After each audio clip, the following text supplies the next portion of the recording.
Guys, तो चलिए when I saw you का नेक्स्ट पार्ट स्टार्ट करते हैं। पिछले पार्ट में हमने देखा था कि सिशन जिन्हें जिया ने अपनी पिक भेजी थी, वो उस फोटो को देखकर शॉक थे।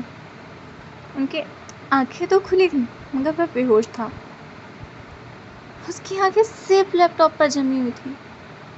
फिर उसने अपना सिर तेज से हिलाया और लैपटॉप की स्क्रीन को फिर से देखा। यह सच में उसके नेफ्यू आर्यन की तस्वीर है। सिचेन को इस वक्त विश्वास नहीं हो रहा था। वो जिसका फैन है, दुनिया का नंबर 1 गेमर, कोई और नहीं बल्कि उसका ही नेफ्यू सिजोई है। सिचेन धीरे धीरे से होश में आए। उन्होंने अपने लैपटॉप को उठाया और उसे लेकर धीरे कदमों से सिजोई के बेडरूम की ओर चल दिया। दरवाजे का लॉक खोलकर सीधे सिजोई के पास पहुंच गए और सिजोई एक बार सिजोई की ओर देखते और एक बार अपने लैपटॉप की ओर। उसके बाद सिचेन ने हिम्मत की और लैपटॉप को वहीं सिजोई की स्टडी टेबल के ऊपर रखा और सीधे झुक के सिजोई के पैरों को पकड़ लिया। सिजोई जिसे समझ ही नहीं आ रहा था उसके अंकल यहाँ पे क्या कर रहे हैं। सिजोई ने घबरा कर कहा, अंकल ये क्या कर रहे हैं। तभी सिचेन ने भी लेटे हुए कहा, अंकल मत कहिए सर, आप कौन हैं, आप हम ह्यूमंस के बीच में कर क्या रहे हैं। सिजोई को पता नहीं था उसके अंकल इतनी अजीब बातें क्यों कर रहे हैं, मगर उससे ज़्यादा उसे अजीब लगा तो उसकी बातें उसने तुरंत सिचेन से पूछा, अंकल आप ऐसा क्यों कह रहे हैं, मैंने ऐसा क्या किया। तो सिचेन ने भी सिजोई की ओर देखते हुए कहा, मान गया गुरु, हमेशा शांत और चुपचाप क्यों रहते हो, क्यों पढ़ाई में मन नहीं लगता तुम्हारा, क्यों आपको लोगों से बात करना पसंद नहीं है। आखिर इतनी कम उम्र में इतने ऊपर जाने के लिए डेडिकेशन और हार्ड वर्क तो चाहिए, वो पढ़ाई के साथ तो नहीं हो सकता।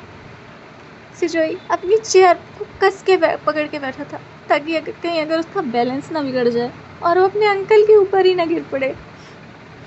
इधर सिजोई ने हैरान होकर सिचेन से बार बार रिक्वेस्ट की, अंकल छोड़ दीजिए मुझे, ये क्या कह रहे हैं आप। सिचेन ने भी झटके से सिजोई के पाँव को छोड़ दिया और अपने घुटनों के पर बैठकर सिचेन से मतलब ठीक अपना मुंह सिजोई के सामने लाकर बोलते, बाकी सब तो मैं समझ गया, बस इतना बता दो मुझे, ये सब तुम करते कब हो। बेचारा सिजोई अपनी नाक खुजाते हुए सिचेन की ओर देख रहा था। जब कोई जवाब न मिलता देख सिचेन खड़ा होकर बोला, समझ गया, इट्स अ टॉप सीक्रेट, मैं भी वादा करता हूँ इस सीक्रेट को सीक्रेट ही रखूँगा, don't worry sweet angel, sorry top secret. इतना कहकर सिचेन ने अपना लैपटॉप उठाया और कमरे के बाहर जाने लगे। तभी दरवाजे के पास से मुड़कर कहा, देखो तुम हो तो मेरे नेफ्यू, बस इतना कहूँगा, अगर इन सब बातों को गगा को पता चला ना तो पता नहीं वे हमारे साथ क्या करेंगे, मगर इतना याद रखना मैं हर कदम में तुम्हारे साथ हूँ। और एक आर्मी सोल्जर की तरह सिजोई को सल्यूट किया और वहाँ से चले गए। इधर अनिका के स्वीट में मीन के स्वीट में बेडरूम में जाकर देखा तो हमेशा की तरह जिया अपने कानों में हेडफोन लगाकर टेबलेट पर अपने गेम खेलने में बिजी थी। विंग ने ड्राइवर से ड्रॉर से जिया का मोबाइल फ़ोन निकाला, फिर जिया के कान से हेडफोन निकाल कर बोला, बेटा मम्मा का फ़ोन ख़राब है, can I use your phone, कल तुम्हें नया दिला दूँगी। जिया ने भी कहा, ठीक है, यू कैन कीप इट। जिया अपने हेडफोन फिर से कानों में लगाते हुए कहा, मेरे पास टैबलेट है, होटल का वाईफाई है, I can stay connected with my world, you can use my phone to stay connected with yours. Jiya की बातें उसकी उम्र के लोगों से बहुत बड़ी थी। बिंग ने भी मुस्कुराकर जिया के गाल पर किस किया और कहा, थैंक यू माय लव। और इतना बोलकर बिंग जिया का फ़ोन लेकर उसमें अपना सिम डाला। बिंग ने जैसे ही सिम कार्ड जिया के फ़ोन में डाला, उसे सिंचन के इतने सारे फ़ोन आए थे, तो बिंग ने भी उसे कॉल का आंसर करते हुए किया तो सामने से सिंचन की आवाज़ आई, where have you mean ma'am, मुझे मतलब सर, मुझे लगता है मिस्टर लान को पता चल गया है कि आप यूनमंग में हैं। इधर बालरूम में विंग को इस बात का शक तो लगा था कि वांग जी ने लोगों से डॉक्टर बुशियन के बारे में क्यों पूछा। विंग सोचने लगा तो लान वांग जी को कैसे पता चला कि डॉक्टर बुशियन युनमक में है। सिशन ने बोला, सर आई एम श्योर वे आपका मोबाइल ट्रेस कर रहे हैं। It's a very big trap. यह सुनते ही विंग की हंसी निकल गई। उसने सिंशन से कहा, प्लीज़। अब लान वांग जी इतना बड़ा बिजनेसमैन होकर एक डॉक्टर को क्यों ट्रैप करेगा। विंग और सिंशन की बात चल रही थी, तभी कॉल वेटिंग पर जियांग फेमियन का फ़ोन आया। स्क्रीन पर जियांग फेमियन का नाम देखकर विंग ने सिंशन से कहा, मुझे इंपॉर्टेंट कॉल आ रही है, मैं तुम्हें बाद में कॉल करता हूँ। ये कहकर उसने सेकेंड लाइन की कॉल एक्सेप्ट कर ली। तो उधर से विंग के कानों पर एक भारी आवाज़ आई, मुझे पता नहीं इस बात से तुम्हें फ़र्क पड़ेगा या नहीं, लेकिन बचपन से मेरी बहन ज्ञान किंसू ने तुम्हें बहुत संभाला है, इसीलिए मैंने सोचा तुम्हें एक बार बता दूं कि वो क्रिटिकल है। उसे लाइफ केयर हॉस्पिटल में एडमिट किया गया है, उसके पास ज़्यादा वक्त नहीं है। फेंगमियान ने इतना कहकर फ़ोन डिस्कनेक्ट कर दिया। विंग की मदर के गुजरने के बाद किंसू ही थी जिन्होंने उनका बहुत अच्छे से ध्यान रखा था बचपन से ही। इसे याद करके विंग को अपनी आंट के साथ गुजारे हुए पल याद आ गए। उसके सामने आंखों में सामने कई फ्लैशेस आए। तभी उसे किंसू आंट के साथ की डॉटर चिंसू का फ़ोन आया। विंग ने बिना देरी के फ़ोन उठा लिया। चिंसू जो की आवाज़ से साफ पता चल रहा था वह काफ़ी देर से रोई। चिंसू ने रोते हुए बोला, मम्मा को बचा लो गगा, मम्मा को बचा लो, वो लोग कह रहे हैं कि अगर वह इतना कह कर ज़ोर ज़ोर से रोने लगी। वह आगे कुछ बचाती मगर कह नहीं पा रही थी। विंग से बार बार पूछने लगा, क्या कहा किंचू? चिंसू बोलो, क्या कहा उन लोगों ने? चिंसू कुछ नहीं बोली और वो रोते हुए सिसके लेने बोली। विंग ने अपने मेडिकल प्रोफेशन में बड़े से बड़े मिरेकल होते देखा है, तो वह अपने आंट को बचाने के लिए कोई कसर नहीं छोड़ना चाहता था। विंग ने चिंसू से कहा, तुम फिक्र मत करो, मैं आ रहा हूँ, आंट को कुछ नहीं होगा, आई प्रॉमिस। इधर वांग जी के प्रेसिडेंशियल स्वीट की डोरबेल बजी तो हमारे सिस्टर ने आईवीवर से देखा। सामने मिस मैरी थी, यानी सिजुई की ट्यूशन टीचर। सिजर ने भी दरवाज़ा खोला और उसे हंसी आ गई। वो मन में सोच रहा था, मेरा नेफ्यू इतना बड़ा गेमर है, यह मैरी उसे पढ़ाकर अपना और सिजुई दोनों का टाइम वेस्ट कर रही है। सिजर ने एक बड़ी स्माइल देकर मिस मैरी से कहा, welcome teacher, you have a good training session. Miss Mary ने सिजर को गुस्से में देखा। सिजर का बिहेवियर आज उसे अलग लगा। वह तेजी से सिजुई के बेडरूम में गई और दरवाजे में पहुंचकर मिस मैरी ने सिजर को वार्न किया, याद रहे, I don't want any disturbance when I am with my student. Caesar ने भी पाँव पे पाँव चढ़ाकर 3 बैग पर बैठ कर कहा, कान में हेडफोन लगा लिया और कहा, okay ma'am and same to you. Mary ने सिजर को एंग्री लुक दिया और दरवाजा को अंदर से बंद कर लिया। इधर बेहद गुस्से में मेरी जब बेडरूम में गई तो उसका सारा गुस्सा शांत हो गया। उसने सिजर को एक बड़ी प्यारी स्माइल दी और टीचर की स्माइल देखकर सिजर का चेहरा उदास हो गया। उसने राइटिंग डेस्क के पास पड़ी लकड़ी वाली रूलर उठाई और टीचर को दे दी और मिस मैरी ने भी बिना देखे सिजर के हाथों पर, सिजर के उन छोटे छोटे हाथों पर उस लकड़ी की रूलर से बहुत मारा। सिजर ने अपनी आंखें मीच रखी थी और दांत अपनी होठों पर गड़ा के रखे थे। वो दर्द में चीखना चाहता था मगर उसे पता था उसके मुंह से आवाज़ निकलने पर सज़ा ज़्यादा मिलेगी और बाद में जब दर्द थोड़ा कम होगा तो सिजर ने धीरे से अपनी आँख खोली। उसकी आंखों के सामने ठीक मिस मैरी थी और मैरी की आंखों में गुस्सा बिल्कुल नहीं था। उन्होंने बहुत ही प्यारी आवाज़ में बोला, तुम जानते हो तुम्हें पहले सज़ा क्यों दे देती हूँ?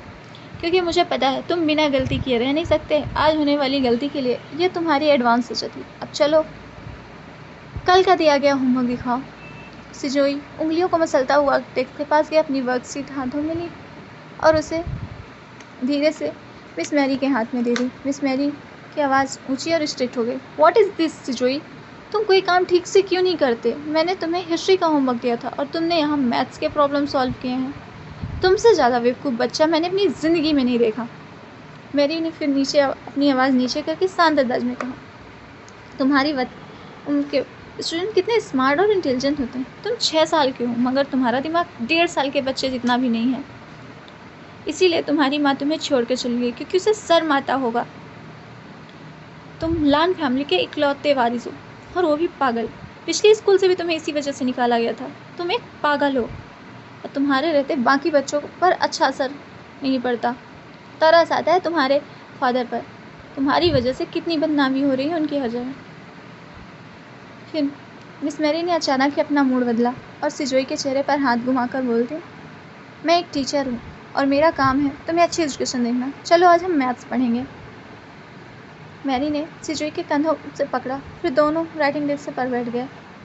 मैरी सिजोई को किताबें खोलकर पढ़ाने लगी। सिजोई की आंखों में आंसू थे। उसकी नज़र किताब पर थी मगर उसके अंदर मिस मैरी की आवाज़ बार बार गूंज रही थी, तुम एक पागल हो, तुम एक पागल हो।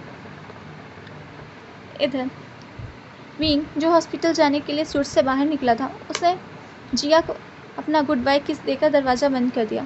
विंग चाहता था कि वो अपनी किंशु बुआ को एक बार जिया से ज़रूर मिलाए, पर उसे पता था कि उसकी आंट इस वक्त जिया को देखने में सब कुछ भुलाकर उसे अपना लेंगी। लेकिन वो ये भी जानता था कि हॉस्पिटल में चिंग और मैडम यू भी होंगे जो जिया को नुकसान पहुंचाने का कोई मौका नहीं छोड़ेंगे। लिफ्ट का दरवाज़ा खुलते ही विंग लिफ्ट में चला गया मगर दरवाज़ा बंद हो उससे पहले ही दरवाज़ा फिर उसे खुला और सामने इस बार मिस मैरी अंदर आई। मिस मैरी ने भी ग्राउंड फ्लोर का ही बटन दबाया। जैसे ही लिफ्ट चलने लगी मिस मैरी को किसी का कॉल आया। उन्होंने फ़ोन उठाकर बात की। विंग जो इस वक्त अपनी आंट की तबीयत को लेकर टेंशन में था, तभी उसने मिस मैरी की अजीब बात करते सुना। पागल नहीं है तो हो जाएगा। मैरी बात करते हुए हंस रही थी। उसने फिर सुना, उसे सेकेंड स्टैंडर्ड की पढ़ाई करवाती हूँ और सवाल 6th स्टैंडर्ड के पूछती हूँ। गलती करे तो मारती हूँ, ना करे तो ज़्यादा मारती हूँ। मारने पर मुंह से आवाज़ निकली तो उसकी नानी याद दिलाती हूँ। ओह सॉरी, उसे तो यह तक नहीं पता कि उसकी माँ कौन है, तो नानी याद आने का तो सवाल ही नहीं उठता। यह कहकर मैरी ज़ोर से हंसी। मैरी को एहसास हुआ लिफ्ट में और कोई है, तो उसने विंग की ओर देखा और कहा, sorry if I was loud. Ground floor पर पहुँचते ही मिस मैरी ने फ़ोन पर बातें करते हुए लिफ्ट से निकल गई। विंग ने अभी जो सुना उस पर उसे बिलीव नहीं हो रहा था। एक टीचर किसी बच्चे के साथ ऐसा कैसे कर सकते हैं? विंग जो जानता है कि उसके सामने वाला प्रेसिडेंशियल स्टूडेंट लान वांगजी का है, इस मतलब साफ था कि ये लेडीज़ वांगजी के बेटे को पढ़ा के बारे में बात करी थी। बाहर खड़े लोग विंग के निकलने का इंतजार करते। एक दूसरे ने भी विंग से कहा, ब्यूटीफुल, क्या मैं इतना हैंडसम हूँ कि तुम्हें लिफ्ट से बाहर निकलने का मन नहीं कर रहा? बाहर खड़े लोग जब हंसने लगे, ओल्ड मैन के सेंस ऑफ ह्यूमर की दाद देने लगे। विंग अपनी सोच से बाहर आया। उसने सर झुकाकर सबको सॉरी कहा और लिफ्ट से निकल गया। होटल लॉबी में विंग ने देखा लान वांगजी कुछ फॉरेन डेलीगेट्स के साथ कॉन्फ्रेंस रूम की ओर जा रहा है। विंग को देखकर अचानक वांगजी चलते चलते रुक गया। विंग ने सोचा वांगजी को जाकर सब बता दें, मगर वांगजी एक गिर से कहा, mister Lan Wangji, aren't you coming with us? तो वांगजी ने भी अपना ध्यान विंग से हटाकर डेलीगेट से कहा, oh I am sorry, please come with me. विंग ने एक हाथ से वांगजी को रुकने का इशारा करते हुए कहा, एक्सक्यूज़ मी मिस्टर लान। यह सुनते ही वांगजी के गार्ड्स ने विंग के आगे और बढ़ने लगे। वांगजी डेलीगेट्स के साथ आगे बढ़ रहा था मगर उसका ध्यान पीछे विंग पर था। गार्ड्स विंग को आगे नहीं जाने दे रहे थे। तभी वांगजी विंग के करीब आया तो विंग ने भी सिर्फ इतना कहा, your son needs your help. Wing के मुंह से इतना सुनते ही वांगजी चलते चलते ही रुक गया। वांगजी विंग की तरफ मुड़ा और गार्ड का इशारा करके विंग को आने दिया। वांगजी ने अपने गेस्ट से रिक्वेस्ट की कि वे कॉन्फ्रेंस रूम में बैठे, वो थोड़ी देर में आएगा। जैसे ही वांगजी विंग की तरफ बढ़ा, वांगजी के गार्ड्स दौड़कर वांगजी के पास आ गए। गार्ड्स ने विंग को डिस्टेंस बनाए रखने का इशारा किया। वांगजी के मतलब लान कंपनी के दुश्मन कब किस तरह से अटैक करें किसी को पता नहीं था। गार्ड्स हर सिचुएशन के लिए सावधान रहते थे। विंग की बात सुनकर वांगजी शॉक था। उसने विंग से पूछा, what do you mean by that? Wing guards की ओर देखने लगी कि गार्ड्स के सामने वांगजी को बात बतानी चाहिए या नहीं। विंग के पास कोई प्रूफ भी तो नहीं था, लेकिन इस वक्त विंग को खुद की सेफ्टी से ज़्यादा उस बच्चे की सेफ्टी की फिक्र थी। उसने कंधे से लटके पर्स के बेल्ट को कस के, मतलब अपने बैग के जो बेल्ट होता है उसे कस के पकड़ा और गार्ड्स की ओर देखते हुए वांगजी से कहा, देखिए mister Lan, I think you should help your son. वह किसी मुसीबत में है। यह सुनकर वांगजी की हैरानी और बढ़ी। उसने विंग से पूछा, क्या कहना चाहते हैं आप? प्लीज़ साफ बताइए। तो विंग और भी कंफ्यूज हो गया कि क्या बात करे। उसे लिफ्ट में जो लेडी मिली थी वह तो उसके बारे में जानता भी नहीं। विंग ने वांगजी को समझाने की कोशिश की, देखिए मिस्टर लान, मुझे लगता है आपके बेटे को उसकी टीचर मेंटल टॉर्चर दे रही है, जिसकी वजह से उसकी मानसिक हालत बिगड़ सकती है। बच्चे कभी कभी बातों को बहुत सीरियस लेते हैं और हमें पता भी नहीं चलता कि कब हमारा कहा गया एक झूठ उनके लिए। तभी वांगजी ने बीच में ही विंग को रोक दिया। कहा, एक्सक्यूज़ मी, क्या कहना चाहते हो? विंग को पता नहीं चला था वह किस तरह वांगजी को समझाए। विंग का पैनिक बढ़ता जा रहा था और वह किसी मुसीबत में फंसना भी नहीं चाहता था। उसने एक लंबी सांस ली और वांगजी की आंखों में आंख डालकर बोला, देखिए मुझे लगता है आपके बच्चे के साथ कुछ गलत हो रहा है और उसे आपकी ज़रूरत है। इतना कहकर विंग वहाँ से चला गया। विंग इस तरह दौड़कर जाते देख वांगजी के एक गार्ड ने कहा, सर मुझे लगता है यह ओमेगा आपका बहुत बड़ा फ़ैन है, किसी न किसी तरह आपकी नज़रों में आना चाहता है। तभी दूसरे गार्ड ने कहा, सर आज तक हज़ारों ओमेगा आपके पीछे घूमते हुए देखें, मगर ये एक बात तो है, इसकी बात बाकी से अलग है। सारे गार्ड थोड़ा हंसने लगे। तभी वांगजी ने गार्ड को एक बॉसी लुक दिया और सारे गार्ड चुप हो गए। इधर हॉस्पिटल में विंग रिसेप्शन में पहुंचा। उसने रिसेप्शन से मतलब किंशु के बारे में पूछा और उसने उससे बताया कि वो सेकंड रूम में है, रूम नंबर 32। विंग लिप लेकर वहाँ से जाने वाला था कि उसने उसे रोककर कहा, एक्सक्यूज़ मी सर, आपको फॉर्म में अपना नाम लिखना होगा और ये विजिटर आईडी के लिए करना होगा। विंग ने फॉर्म भरने के लिए पेन उठाई। फॉर्म पर नाम तो लिख दिया, डॉक्टर विभूषण। विंग को रियलाइज़ हुआ उसने अपना यहाँ पर वह डॉक्टर विभूषण की पहचान छुपा कर आया। उसने किसी तरह वह फॉर्म अपने पर्स बैग में वापस डाला और रिसेप्शन से दूसरा फॉर्म भरने लगा। रिसेप्शन पर बैठी हुई जो लड़की थी उसे थोड़ा अजीब तो लगा, मगर हॉस्पिटल में उसने इससे भी ज़्यादा अजीब लोगों को अटेंड किया है। विंग पास के फॉर्म ले मतलब अपने पास से फॉर्म उसे देकर उस लड़की को लिफ्ट का रास्ता लिया। जब हॉस्पिटल रूम में पहुंचा तो उसने सामने चिंसू को सर झुकाए बैठा देखा। विंग ने कदमों की आवाज़ से चिंसू ने ऊपर देखा। जैसे ही उसने विंग देखा वो दौड़कर उससे लिपट गए और ज़ोर ज़ोर से रोने लगी। विंग ने भी चिंसू के सर पर हाथ फेरते हुए कहा, उसे बेंच पर बिठाया और कहा, शांत हो जाओ, कुछ नहीं होगा आंट को, मैं हूँ ना। विंग के आने से चिंसू को थोड़ी हिम्मत मिली थी। जैसे चिंसू थोड़ी शांत हुई, विंग ने उससे कहा, मुझे आंट के पास लेकर चलो। हॉस्पिटल रूम का दरवाज़ा खोलकर विंग और चिंसू अंदर गए। विंग ने देखा किंसू हॉस्पिटल बेड पर आंखें बंद करके लेटी थी। किंसू आंट के हाथ में सलाइन लगी हुई और लंबे लंबे मॉनिटर वायर लगे थे जो एक मशीन से कनेक्टेड थे। विंग उन्हें पूरे 7 साल बाद देख रहा था और वो इस हालत में अपनी आंट का शरीर बिल्कुल निर्जीव देखा। वो भी मशीन में होती हलचल से पता चल रहा था कि पेशेंट सांस ले रहे हैं। विंग को अचानक आंट का चेहरा बहुत कुछ धुंधला लगने लगा। उसकी आंखों में आंसू आ गए। उसे चिंसू के सामने विंग ने अपनी हिम्मत दिखाना था। वो इजी मशीन के पास और रीडिंग चेक करने लगा। आंट के बेड के बगल में उनकी केस फाइल रखी थी। विंग ने फाइल की सारी रिपोर्ट्स एक के बाद एक पढ़ना शुरू किया। रिपोर्ट्स पढ़ के विंग को समझ आ गया कि ऑपरेशन काफ़ी ट्रिकी था। दरअसल ट्यूमर ब्रेन में ऐसे हिस्से में था जिसे ऑपरेट करते वक्त ब्रेन के किसी भी हिस्से को डैमेज होने से काफ़ी ज़्यादा चांसेस थे। ऐसे ऑपरेशन के लिए 4 से 5 एक्सपीरियंस सर्जन की ज़रूरत होती है। और बेड की दूसरी ओर चिंसू मुंह पर हाथ रखे अपना रोना दबा रही थी। चिंसू ने रिपोर्ट्स पढ़ रहे विंग के पास आकर बोला, डॉक्टर कहते हैं अगर ऑपरेशन नहीं किया तो मम्मा। वो इससे पहले आगे कुछ बोलती उसके आंसू बहने लगे और इससे उसकी आँख तेज हो गई। विंग ने उसका हाथ पकड़कर उसे कमरे से बाहर लाया विंग को इस वक्त इमोशन से ज़्यादा किंसु आंट को बचाने का कंसंट्रेट करना था। उसने रोते हुए चिंसू से पूछा, इस हॉस्पिटल के डीन डॉक्टर रे काम करते हैं, क्या तुम उन्हें जानती हो? चिंसू ये सुनकर चौंक गई। उसने कहा, हाँ, यहाँ के डीन डॉक्टर रे ही हैं। क्या आप उन्हें जानते हैं? विंग ने बात बदलते हुए कहा, नहीं, वो बस मैंने उनका नाम सुना है, तो मुझे उनके पास ले चलो। विंग को रिपोर्ट्स देखकर इतना तो पता चल चुका था कि उसकी आंट को अगर और कोई डॉक्टर ऑपरेट करेगा तो उनके बचने के चांसेस 20 to 30% होंगे, पर वह खुद ऑपरेट करे तो आंट के बचने के चांस 60 to 80% होंगे।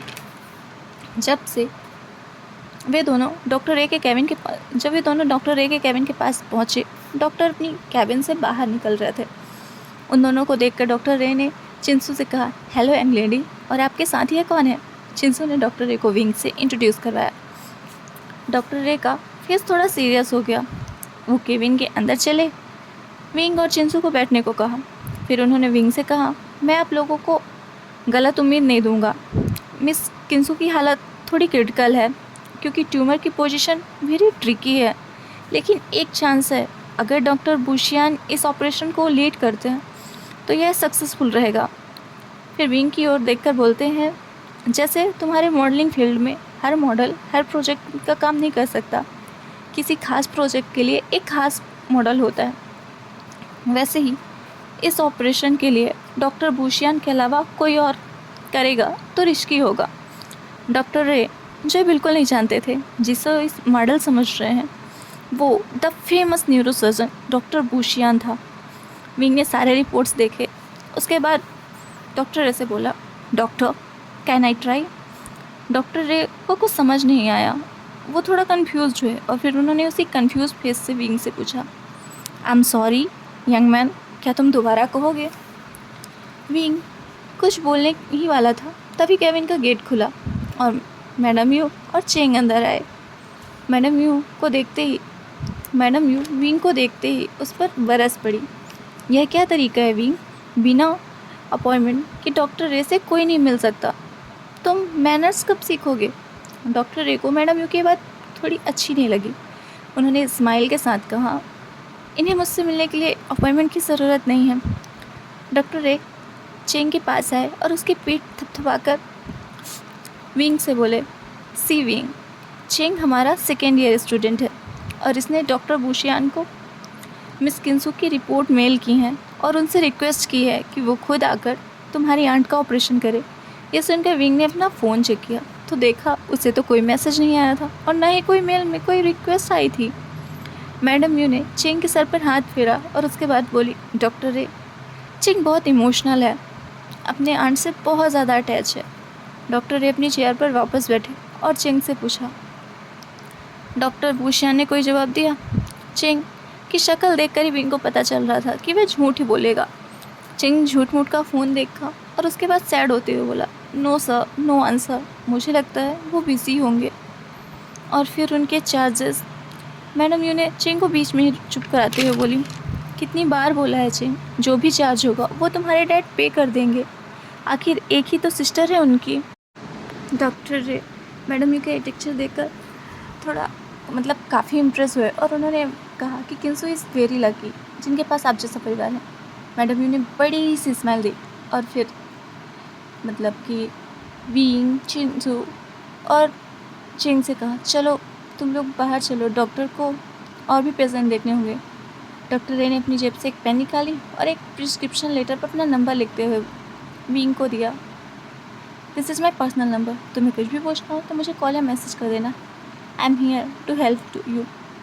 विंग ने भी उस कागज़ को अपने बैग में रखा और वो भी बाहर आ गया। तभी डॉक्टर ने विंग से पूछा, वैसे आप फिल्मों में काम करते हैं या टेलीविज़न पर?